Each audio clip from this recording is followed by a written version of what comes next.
Hey there.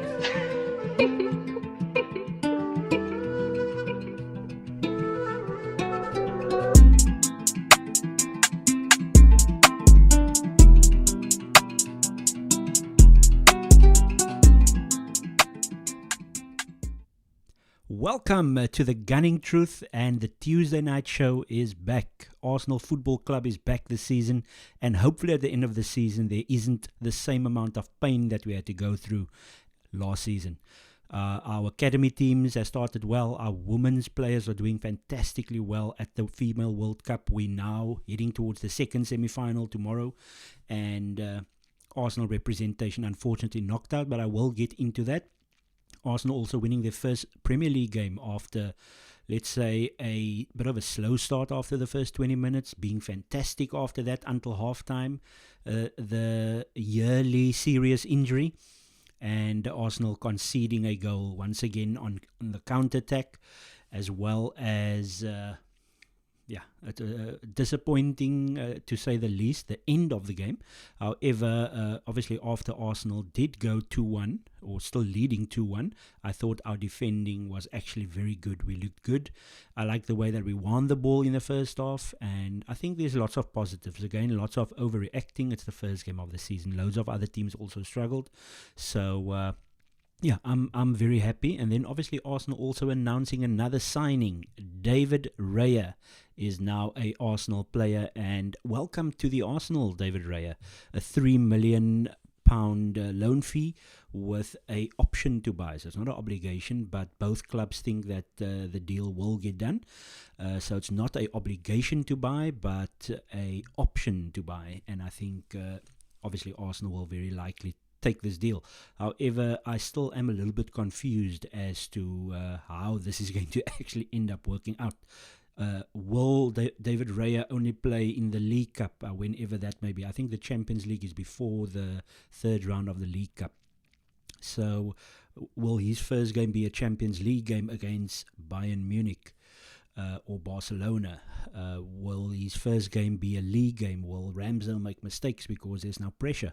So it's going to be very interesting to see how this works out. And at the end of the day, I find it personally, I don't know if it's going to be so, but I can't see both goalkeepers being here because one's going to be unhappy for not playing enough. So it's going to be very interesting to see how Arteta also works around rotation, because it's very tricky to rotate your goalkeepers. You can't say for a couple of weeks you play in the Premier League and then the other couple of weeks David Raya plays in the Premier League. So obviously we don't foresee any injuries, or we don't hope for any injuries. So very tricky, but Arsenal obviously found a gap in the market. They a team or a group of guys that actually are quite smart when it comes to the way they're doing things these days. I still am concerned about the sales, so our ability to sell, but we are doing very well when it comes to our ability to negotiate. Obviously our signings so far, all of them other than Timber, I think you can think of, okay, that's so much money on these players, but hopefully they will come good at the end, and that's the most important thing. But very excited about David Raya. Very good on his feet, good playing the ball out from the back, good in terms of his long play as well, even though Ramsdale is very good at that. So shot stopping, very good. I think Ramsdale probably wins that one, but it's so close. And Inaki Thania, Arsenal's goalkeeping coach, has obviously worked with David Raya before. Raya's actually got quite a long history in the English game. Blackburn, he was on loan to a League 2 team back in the day. Blackburn, and then Brentford, of course, and then working quite a bit with Inaki Thania, Arsenal's current goalkeeping coach. So it's going to be very interesting to see how this one is going to work out. I'm excited for it. I'm excited to see how Arteta is going to go about this, because if there's maybe something that I'm still concerned about, it's the ability to rotate at the right times, the ability to make the right changes in-game, but obviously you won't make in-game changes with a goalkeeper. So I'm really looking forward to this. It's going to be very interesting to see. Will anybody be upset in 6 months' time? So January, for example, what's going to happen by then? Then you're going to start hearing things again in the media. Probably not true, But I just hope that we are able to still maintain this family-like atmosphere at the club. Obviously, all winning teams also has their issues in the background. I mean, even in the documentary that we saw, that there's always something that happens behind the scenes that we are not aware of. So yeah, I'm cool with this deal. Obviously, a loan fee. Initially, we thought it's going to be 30 million or 27 million plus add-ons that Arsenal will be spending on David Raya, and that would have been obviously a little bit concerning because we're probably short when it comes to the striker. We're probably short when it comes to the left back situation now, or we'll still discuss that, especially when I discuss the Forest game. And then obviously the right wing situation. So when it comes to the striker situation, we obviously have Gabriel Jesus. We've got Nketiah. We're very likely going to sell Balogun, hopefully for very good money. So Arsenal's trying to keep out till as late as possible so that we can get probably close to 42, 43 million pounds, which is in the vicinity of 50 million euros, I would assume. So I think Arsenal are holding out for around about that money, or guaranteed monies when it comes to that. So that's our striker situation, and obviously Havertz and Trossard can play false nine roles. Our right wing situation, Martinelli, Trossard, Jesus can all play there, but they're probably not as effective as when they are playing from the left. And then also you have the situation of Reece Nelson that just can't seem to stay fit. He was on the bench, so but yeah, I don't know. I thought Saka got a little bit tired in the second half. He could have brought on Nelson just for that little bit of energy as well. But these are all things that's in the past now. Arteta will hopefully learn from that with regards to his in-game management, which has improved over time. And then obviously back end of last season, there was issues with the in-game management of Arteta. But yeah, I think we've got a very strong squad. Unfortunately, when I get to the Nottingham Forest game now shortly, it's actually going to kind of see exactly how things went well, and then also with regards to the squad depth, which there is squad depth. It's a large squad. It's a squad that has quite a few players that we call the deadwood that needs to go. Players that's still on high wages. So the wage is probably the reason why, because we would like to have a fee as well. So yes, you're going to get rid of the wages, which helps towards your expenditure, I'm assuming. So your weekly wage expenditure. But it's going to be interesting to see how Arsenal can get these players off the book. So let me go into Nottingham Forest. Let's get that thing on there. A lovely huddle. There's a lot of money out there as to how many huddles Arsenal will have in-game. But just some lovely slides, some nice pictures from the game.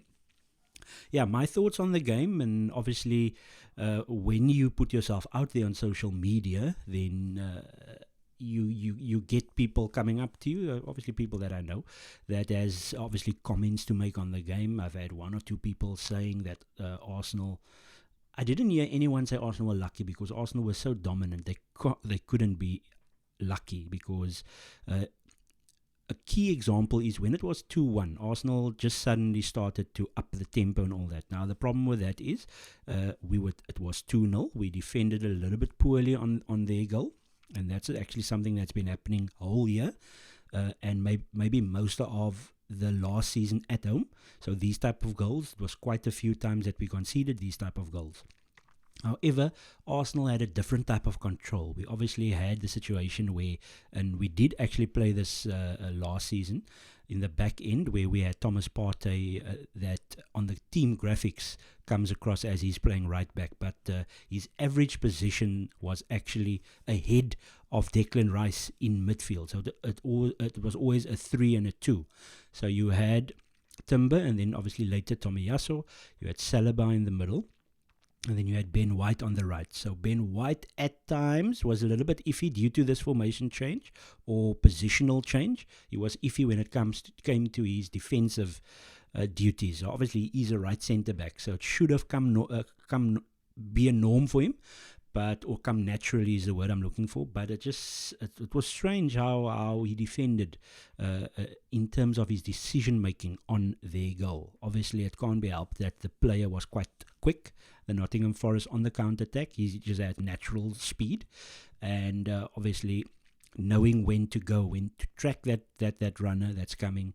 That was probably one of the reasons why we I wouldn't say we switched off. I just thought that we didn't do well when it came to tracking the players that was in this counter attack. But it was quite tricky to get a hold of this player that just seemed to kept on running and running and running and running.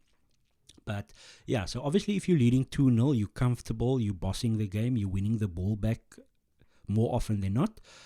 What Arteta could maybe have done was he could have made substitutions a little bit earlier, especially Gabriel, so that we can be a normal back four again. So Tomiyasu at left back, left centre back Gabriel, right centre back Saliba, and right back Ben White with the normal two where we've got the 6, which is Thomas Partey or Declan Rice, and then the left 8, Thomas Partey or Declan Rice, Odegaard at 8, and then obviously later on Trossard in the place of Martinelli, Saka on the right, and Nketiah or Havertz as the 9. So I would have probably kept Nketiah, taken Havertz off, etc., etc. But so those are the type of things that we could have done better in this game in terms of the actual managing of the game. But it is the first game. Arsenal, Arteta, you can say he's still trying things. We do know who the players are that we can rely on in certain systems that Arteta wants to play. So i.e. the system where it's basically a back 3, and in that back 3, all 3 are ball-playing players. Unfortunately, that was not the case in the second half, even though Tomiyasu didn't do anything wrong. But obviously Timber, a huge injury to Timber, and obviously yesterday the news circulated that he's going to very likely require surgery, and he will be out with an ACL problem for 6 to 9 months. So it looks like we're going to miss this guy for most of the winter, basically. So not just it's going to be winter soon, but then heading into the autumn in England. So, that have I got this right? So it's winter and then, and the autumn. No, winter. I don't know. I'm confusing myself. But either way, we're going to miss this guy. It's going to be our autumn and their spring. There we go. So it's going to be the spring of the UK, but in South Africa, it will be autumn. That is basically when Timber will be coming back. So absolutely gutted. It's like somebody punched you in the stomach. This guy was doing so well, and he was going to grow into the role. He was probably going to play a little bit when Zinchenko comes back, playing right back or right centre back in games. So it's a huge blow for Arsenal and our options at the moment. So Zinchenko is training, and it remains to be seen. I'm assuming he will be available on Monday. We obviously have Tomiyasu there, and we've got who's the other one? Oh, Kivio actually done really well. He was one of the standout players in the start of the preseason. I really enjoyed the way that he played. So, and then obviously Tierney is there, but there's lots of talk of Tierney possibly going out on loan with obligation to buy. We're going to have to do an obligation to buy if Arsenal are looking to sell the player.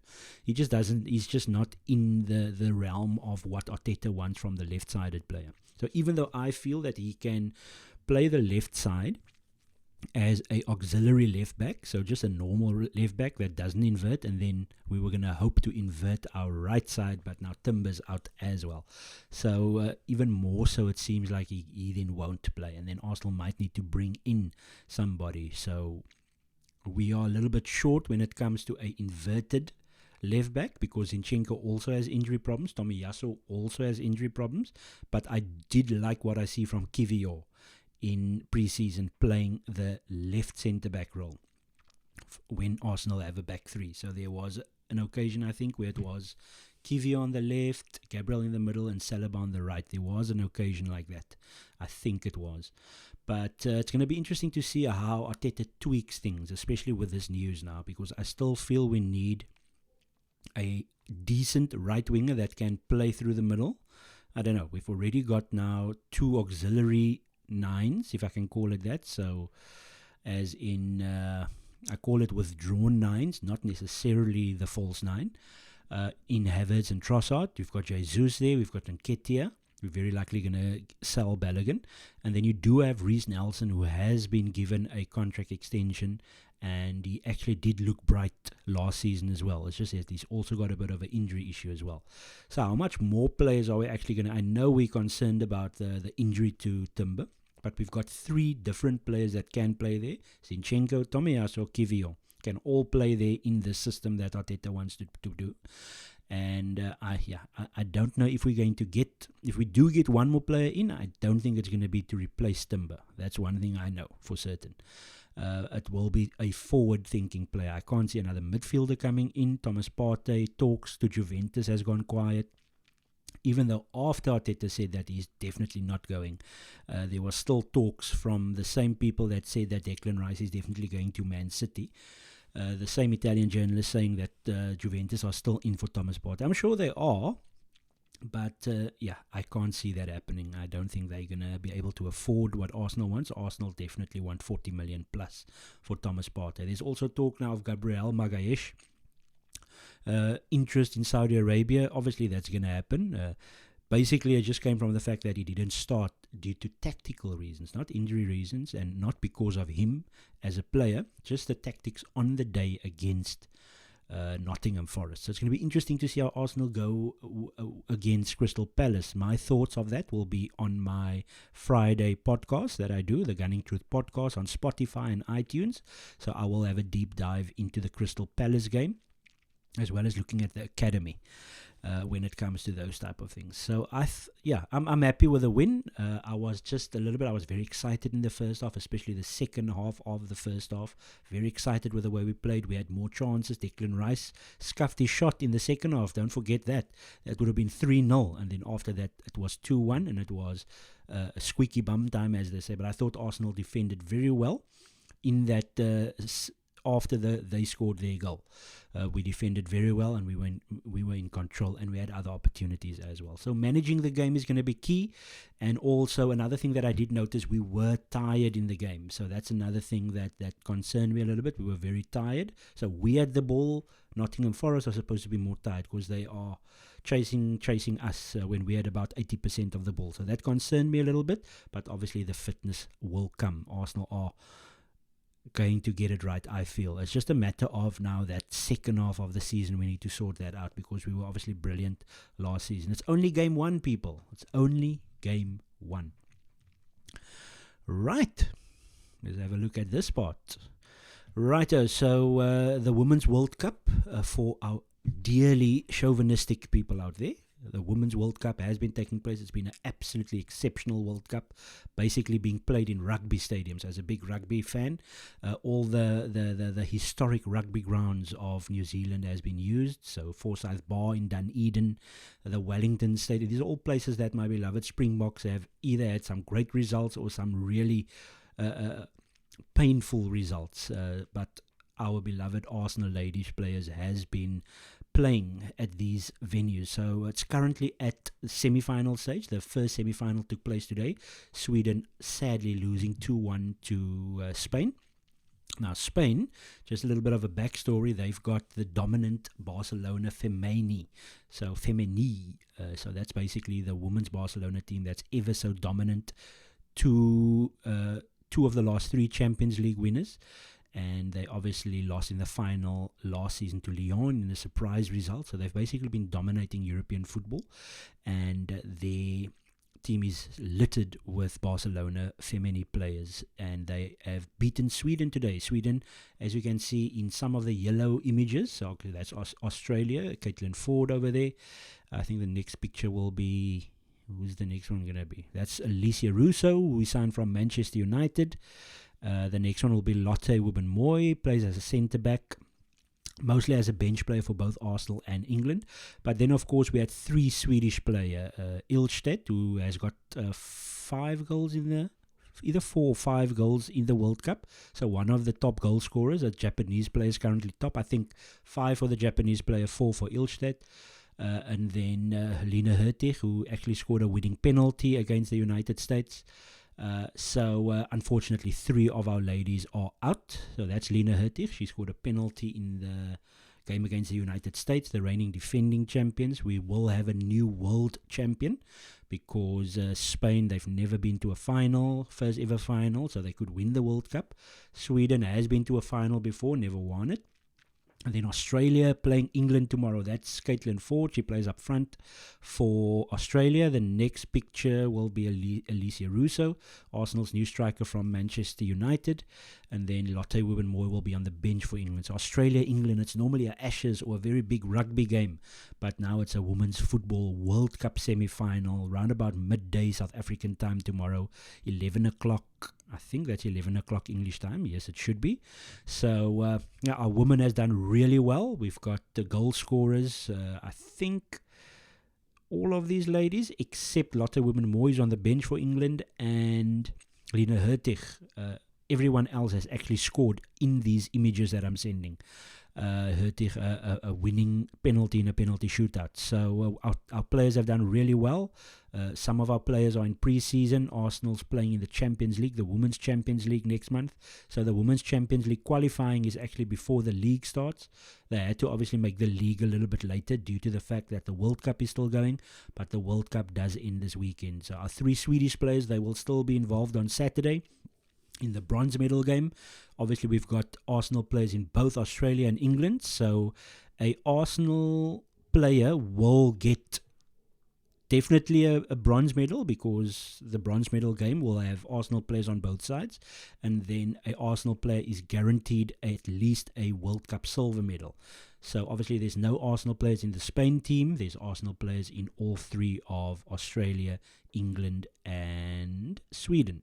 So 2 players in Australia, 2 players in England, 3 players in Sweden. So quite a few medals could be coming Arsenal's way, but hopefully someone can get that gold medal. I rate Spain very highly. Before the World Cup, I said USA will play Australia in the finals. Australia could still make it. And then obviously Sweden knocked out Australia. Sweden knocked out USA. And Spain knocked out Sweden. So maybe I have something right. Somewhere along the line, I got that right. It's just that one team knocked the other team out, but on the same pathway. So looking forward to tomorrow's game. Hopefully, I don't know. I've basically supported Australia, funny enough, for someone that doesn't like Australia that much when it comes to rugby and cricket. But I've basically supported the women's team. I think I watched a documentary about a year ago and basically followed their progress over the last year or so heading to the World Cup. So there's a bit of a soft spot. And obviously we've got 2 players in the team that's playing, and then the best number 9 striker in the world, unfortunately plays for Chelsea, Kerr. She's the captain of Australia. So we'll see how that goes. Arsenal women players guaranteed medals at the World Cup. Obviously bronze, silver, gold's going to be tough because Spain's very good. Australia the hosts, England European champions. We'll see how they go at the end of the day. And the most important thing is for this woman, well, you can't say for them to have fun, because it's very difficult to have fun when you are trying to win a World Cup. So upcoming shows once again. This coming Thursday, I record the Gunning Truth podcast. That will be broadcast on Friday. Very likely got a Off Your Game show with Josh, Liverpool fan, coming through over the weekend. So we're going to try and record Friday and then obviously broadcast that on Saturday. So we're going to look into the Premier League games. We're going to look into transfer stories. And then on a Monday, I've got I can't have my Monday reaction because Arsenal's playing Monday night. So I will have my Monday reaction on Tuesday because Arsenal's playing Monday night against Crystal Palace.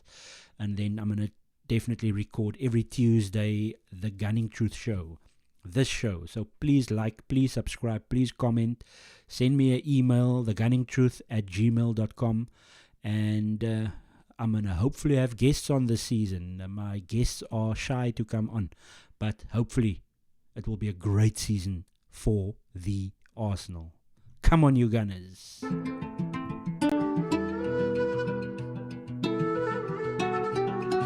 Hey there.